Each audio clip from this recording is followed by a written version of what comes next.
Welcome to Pindar Poetry. We hope you learned something new.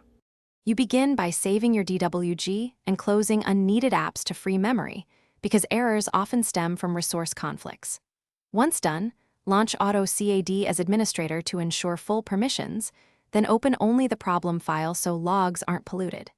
Next, enable detailed error reporting in Options System Error Reporting.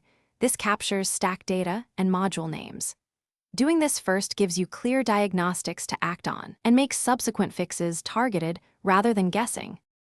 You now run audit and recover to repair corrupt objects. These commands reveal which entities trigger the crash. After that, export the compiled error report and gather the error file plus a core log so you can read module failures and timestamps. Once you have logs, disable custom add-ons and test the file using a clean profile or Autocad safe mode.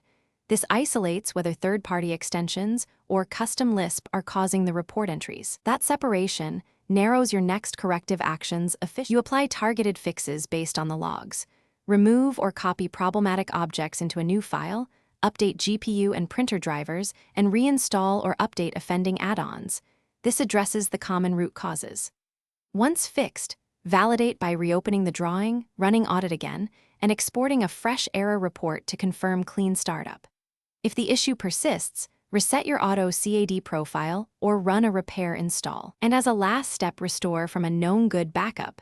This troubleshooting sequence solves most persistent error reports. Thanks for watching. Consider subscribing if we helped you.